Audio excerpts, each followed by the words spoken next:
So the CA final results just came out. The exam is conducted in May 2026, and here with us, Mr. Nikhil Jain, the alumni of Garima Vidya Vihar, has got the AIR 29. Let's have a word with him. So, Nikhil, you got AIR 29. Thank you. Huge achievements. Thank you, sir. Congratulations from all of our Garima Vidya Vihar family. Thank you so much sir. And, मैं जानना चाहूंगा, वैसे मैं समझता हूँ इस चीज को, कितना स्ट्रगल इस चीज में रहता है. स्लीपलेस नाइट्स, बाहर आप जा नहीं पा रहे हो, no TV, no entertainment, nothing, and you got the AIR 29. So CA ये ड्रीम था या मतलब क्या था, कैसे इसको शुरू किया, क्या मुझे सीए ही करना है, कब ये चीज जमी, या स्कूल का इसमें क्या प्रोस्पेक्टिव रहा, कैसे आप 12th में जी? ड्रीम तो ऐसा ड्रीम जैसा ड्रीम तो नहीं था, बट या मेरा कॉमर्स में इंटरेस्ट था. 11th 12th मैंने अब कॉमर्स से करी थी, सो एक इंटरेस्ट डेवलप हो गया था अकाउंट्स में, इकोनॉमिक्स में, इस पर्टिकुलर फील्ड में. सो इस फील्ड में बट जब मैंने देखा कि क्या ऑप्शन हो सकते हैं, तो एक CA ऑप्शन निकल के आया था मोस्टली इस फील्ड में.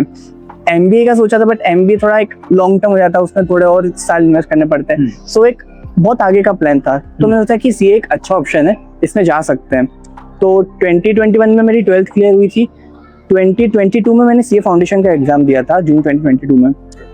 उस टाइम मेरा क्लियर हुआ. उस टाइम मैंने एकदम बहुत कम प्रिपरेशन से दिया था, बिकॉज इतना आइडिया नहीं था कि क्या होता है, कैसे होता है, बिल्कुल एकदम नाइव था. सो मैंने बिल्कुल 12th 11th के बेस पे, जो स्कूल से पढ़ा था 12th 11th के बेस पे, थोड़ा बहुत एक्स्ट्रा जो CA रिलेटेड स्टडी होती है वो करके फाउंडेशन क्लियर किया.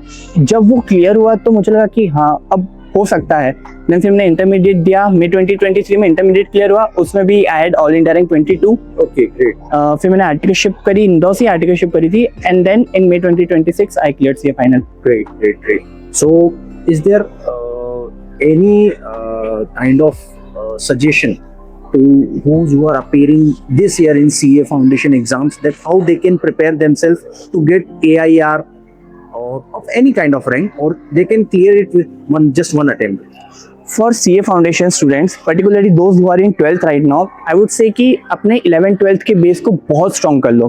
क्योंकि अगर आपका 11th 12th का बेस स्ट्रॉन्ग हो गया तो आपकी 90% प्रिपरेशन CA फाउंडेशन की ऑटोमेटिकली कंप्लीट हो जाएगी. थोड़ा बहुत एक्स्ट्रा आपको पढ़ना पड़ेगा, बट अगर आपका बेस स्ट्रॉन्ग हो गया 11th 12th का, तो it would be a very easy, it would be a cake walk to prepare. थोड़ी कंसिस्टेंसी आपको रखनी पड़ेगी, and it will be good to go. Great. And any kind of suggestion to those people who are giving attempt after attempt, they are trying from last 3, 4, 5, 6 years in final but didn't clear it? What suggestion you can give to them?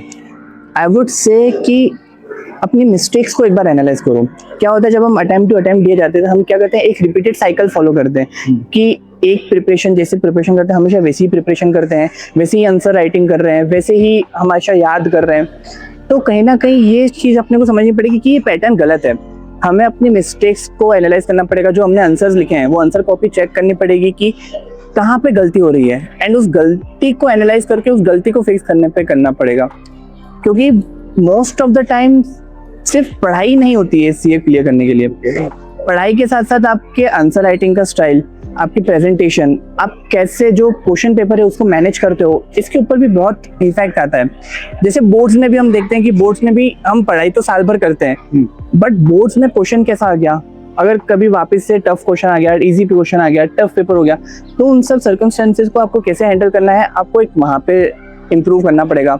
आपकी answer writing में क्या mistake हुई, आप क्या लिख रहे हो, question क्या मांग रहा है, उस चीज़ को भी एक बैलेंस बनाना पड़ेगा.